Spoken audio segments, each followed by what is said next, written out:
కమిన్సు ఈసారి ఎట్లయినా 300 కొట్టాలన్న target fix అయినట్టున్నారు కదా. ఆల్రెడీ స్క్వాడ్లో అభిషేక్ శర్మ, ట్రావిస్ హెడ్ ఉండంగా మళ్ళీ ఈశాన్ కిషన్ ను పట్టుకొచ్చిల్లంటే ఈసారి ఏదో ఇంకా పెద్దగానే ప్లాన్ చేసినట్టున్నారు కదా. మా దగ్గర 45 కోట్ల పర్స్ ఉన్నది కాబట్టి ఈశాన్ కిషన్ తోనే సరిపెట్టుకున్నాం. ఇంకా కొద్దిగా ఎక్కువ పైసలు ఉంటే డైరెక్ట్ రిషబ్ పంత్నే తీసుకునేటోళ్ళం. అట్లుంటది మా కావ్యక్కతోనే ఆక్షన్లా. అవ్వ ఏందివే రోహిత్, వీళ్ళ దగ్గర జస్ట్ 45 కోట్లు పెట్టుకొని రిషబ్ పంత్ కోసం 20 కోట్ల దాకా బిడ్ చేసిళ్ళు. 300 కొట్టడం కోసం ఎంతకైనా తెగించేటట్టున్నారు కదా. కరెక్టేవే కోహ్లీ, అందరిదో స్ట్రాటజీ అయితే వీళ్ళదో స్ట్రాటజీ. మా దగ్గర కూడా 45 కోట్ల పర్సే ఉండే. మా సొంత ప్లేయర్ ఈశాన్ కిషన్ ని మేమే తీసుకోలే, కానీ వాళ్ళ దగ్గర కూడా గవే 45 కోట్లు ఉన్నాయి. వాళ్ళు ఈశాన్ కిషన్ ని తీసుకున్నారు. తగ్గేదే లేదు. అట్లుంటది మరి మన స్ట్రాటజీతోని. మళ్ళెట్లాగూ Travis Head, Abhishek Sharma opening చేస్తారు. అంటే ఈశాన్ కిషన్ ని 1 డౌన్ ఆడిపిస్తారు. ఫస్ట్ ముగ్గురు లెఫ్ట్ హ్యాండెడ్ బ్యాట్స్మెనే. Correct plan. Abhishek Sharma, Travis Head, Ishan Kishan first ముగ్గురు లెఫ్ట్ హ్యాండెడ్ బ్యాట్స్మెన్. తర్వాత హెన్రిక్ క్లాసన్, నితీష్ కుమార్ రెడ్డి, అభినవ్ మనోహర్ ముగ్గురు రైట్ హ్యాండెడ్ బ్యాట్స్మెన్. ఎవరిని ఎక్కడ వాడుకున్నా వాళ్ళు మాత్రం దంచి కొట్టుడు గ్యారంటీ. కమిన్సు, మీరు 10 కోట్లకి షమిన్ తీసుకున్నారు. గదే 10 కోట్లకు మీకు భువనేశ్వర్ కుమార్ దొరుకుతుండే కదా. 10 సంవత్సరాల నుండి మీకు ఆడుతున్న భువనేశ్వర్ కుమార్ని మీరు తీసుకోలేదు. సరే షమిన్ తీసుకున్నారు, కనీసం నటరాజన్ని కూడా తీసుకోలేదు. ఒకవేళ షమికి ఇంజురీ అయితే ఏం చేస్తారువే? బౌలింగ్ మొత్తం డొల్ అయిపోతుంది. ధోనీభాయ్, మా టీంలో ఇంకో most experienced bowler Jaydev Unadkat కూడా ఉన్నాడు. సిమర్జిత్ సింగ్ కూడా ఉన్నాడు. నేను కూడా ఉన్నా. బ్యాటింగ్ ఎంత డేంజర్గా ఉన్నదో బౌలింగ్ కూడా గంతే డేంజర్గా ఉంటుంది. వాస్తవానికి కోహ్లీ అన్న నన్ను మీరు తీసుకుంటారు కావచ్చు అనుకున్నా. మీకు ఎట్లాగో ఒక వికెట్ కీపర్ కావాలి, మంచి ఓపెనర్ కావాలి. ఇక ఫారిన్ ప్లేయర్ ఫిలిప్ సాల్ట్ని నమ్ముకునే బదులు నన్ను తీసుకుంటే మంచిగా ఉంటుండే కదా. మీరు నన్ను మిస్ చేసుకొని ఎంత పెద్ద తప్పు చేసిల్లో ఈసారి ఐపీఎల్లో మీకు చూపిస్తా. లాస్ట్ సీజన్ మీరు అభిషేక్ శర్మ, ట్రావిస్ హెడ్ని చూసిళ్ళు. ఈసారి ఈశాన్ కిషన్ని చూస్తారు. అవును కోహ్లీ, మీ దగ్గర గన్ని పైసలు ఉన్నాయి. ఈశాన్ కిషన్ని తీసుకుంటే అయిపోకపోనా? నువ్వు రైట్ హ్యాండరు, ఈశాన్ కిషన్ లెఫ్ట్ హ్యాండెడు, మంచి వికెట్ కీపింగ్ బ్యాట్స్మెన్, ఎక్సలెంట్ ఉంటుండే కదా. అరే రోహిత్, ఆర్సీబీని గిన్ని సంవత్సరాల నుండి చూస్తాను. మా పద్ధతి ఏందో నీకు తెలియదా? క్రిస్ గేల్, ఫాఫ్ డూప్లెసిస్, ఖచ్చితంగా ఒక ఫారినర్ ఓపెనర్ ఉండాల్సిందే ఆర్సీబీ అంటే. నితీష్ రెడ్డిని ఏం చెప్పి ఒప్పించిల్లువే వీళ్ళు? అభిషేక్ శర్మకి 14 కోట్లు ఇచ్చిళ్ళు, నితీష్ రెడ్డిని జస్ట్ 6 కోట్లకే ఒప్పించిళ్ళు. నితీష్ తమ్ముడు, నువ్వు కనుక ఆక్షన్లకు వచ్చేది ఉంటే నీకు ఖచ్చితంగా 15-16 కోట్లు వస్తుండే. 10 కోట్లు మిస్ చేసుకున్నావు. నా టాలెంట్ను గుర్తించి నాకు అవకాశం ఇచ్చింది ఎస్ఆర్హెచ్. వాళ్ళు నన్ను ఆడించలు కాబట్టికే తర్వాత ఇండియాకి డెబ్యూట్ చేసినా ఇప్పుడు ఆస్ట్రేలియాలో టెస్ట్ సిరీస్ కూడా ఆడతానా. పైసలదే ఉన్నది రోహిత్ అన్న, ఎప్పుడన్నా వస్తాయి. కానీ SRH is my home team. ఎవరికి తెలుసు, ప్యాట్ కమిన్స్ తర్వాత ఎస్ఆర్హెచ్ కి కెప్టెన్సీ చేయబోయేది నేనే కావచ్చు. ఖచ్చితంగా తమ్ముడు, నువ్వు కనుక గిదే ఫామ్ కంటిన్యూ చేస్తే ఎస్ఆర్హెచ్ కి నెక్స్ట్ కెప్టెన్వి నువ్వే. కమిన్సు, మీరు ఆక్షన్లకి 45 కోట్లతో పోతే అలా 30 కోట్లు మొహమ్మద్ షమి, హర్షల్ పటేల్, ఈశాన్ కిషన్కే ఖర్చు పెట్టిళ్ళు. ఇక తర్వాత మీకు బౌలింగ్ వీక్ అయినట్టు అనిపిస్తలేదా? ధోని అన్న, లాస్ట్ ఇయర్ మేము తడబడ్డది కొద్దిగా అంత స్పిన్ డిపార్ట్మెంట్లా. కానీ ఈసారి మేము జస్ట్ 5,60,00,000 రాహుల్ చహార్ని, యాడమ్ జాంపాని తీసుకున్నాం. ఇప్పుడు మేము కోల్కతాకు పోయి కేకేఆర్ని ఎదుర్కోగలుగుతాం, చెన్నైకి వచ్చి మిమ్మల్ని కూడా ఎదుర్కోగలుగుతాం. మా హైదరాబాద్లో ఆడుకునేటప్పుడు బ్రైడన్ క్రేస్ను ఉపయోగించుకుంటాం. తగ్గేదే లేదు.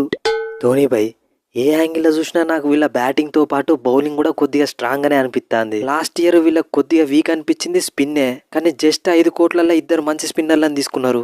కుంపదీసి మళ్ళీ ఫైనల్ కత్తరైంది. మీరు రాహుల్ చహార్, యాడమ్ జాంపానే చూస్తాళ్ళు. నేను వాళ్ళు సైలెంట్గా 40 లక్షలకే తీసుకున్న జీశాన్ అన్సారీని కూడా చూస్తానా. అవసరమైతే ట్రావిస్ హెడ్, అభిషేక్ శర్మ కూడా ఎత్తారు స్పిన్ను. ఈసారి చెన్నై చిదంబరం స్టేడియంలో వీళ్ళ కోసం గట్టిగానే ప్లాన్ చేయాలి. అభినవ్ మనోహర్ని జస్ట్ 3,20,00,000 తీసుకుంటా అంటే అందరు చూసుకుంటా కూర్చున్నారు. ఉన్న 45 కోట్లలో 30 కోట్లు ఫస్ట్ రోజే వాళ్ళు ఖర్చు పెట్టినాక నెక్స్ట్ రోజు వాళ్ళు అభినవ్ మనోహర్, యాడమ్ జాంపా, రాహుల్ చహార్కి తీసుకుంటా అంటే కూడా ఇవ్వాలి సపోర్ట్ చేయలేదు. ఎస్, జీటీకి గంత మంచిగా ఆడిన అభినవ్ మనోహర్ని ఇవ్వాలి పట్టించుకోలేదు. ఈజీగా 5 కోట్ల కంటే ఎక్కువ ఇవ్వాల్సిన ప్లేయరు. మొన్న జరిగిన మహారాజా T20లో ఇష్టం ఉన్నట్టు 6లు కొట్టిండు. ఈసారి క్లాసెన్తో పాటు మా మనోహర్ కొట్టే 6లకి ఉప్పల్ స్టేడియం ఊగిపోవాలి. ఏమంటావు Manohar bro? Last year Abhishek Sharma, Travis head, Heinrich Klaasen fire. ఈసారి నేను, ఈశాన్ కిషన్ బ్రో కూడా యాడ్ అయినాం. Wild fire. బౌలర్లు బౌలింగ్ చేయాలంటే భయపడాలే. లాస్ట్ ఇయర్ ఫినిషింగ్ బాధ్యతలన్నీ నాకు ఒక్కనికే ఇచ్చిళ్ళు, కానీ ఇప్పుడు నాతో పాటు అభినవ్ మనోహర్ తమ్ముని కూడా పట్టుకొచ్చిళ్ళు.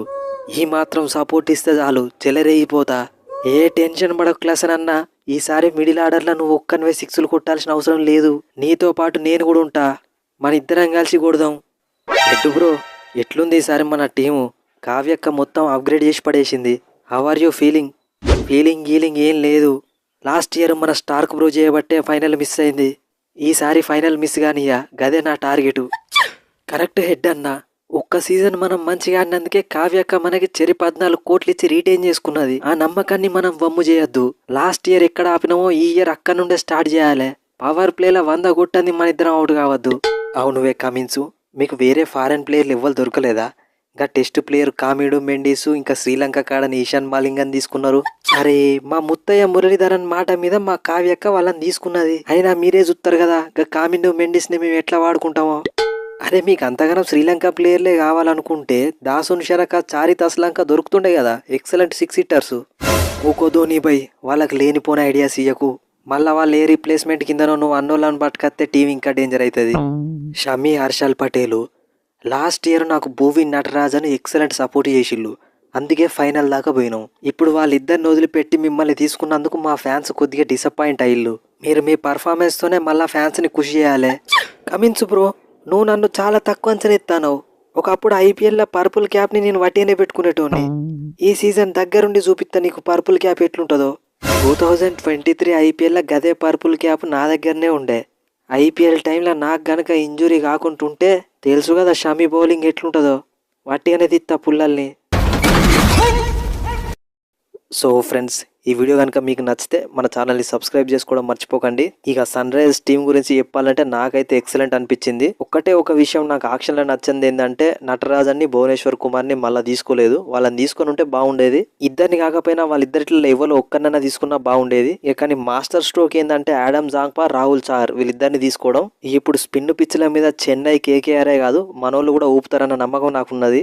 అభినవ్ మనోహర్ కూడా ఒక ఎక్సలెంట్ ప్లేయర్. గుజరాత్ టైటన్స్ ఎందుకు వదిలేసిలో తెలియదు. గుజరాత్ ట్రోఫీ గెలవడంలో key players Abhinav Manohar and Mohammed Shami. వాళ్ళైతే ఇప్పుడు మన టీంలోకి వచ్చిళ్ళు. మనల్ని కూడా ట్రోఫీ గెలిపిస్తే అదే హ్యాపీ.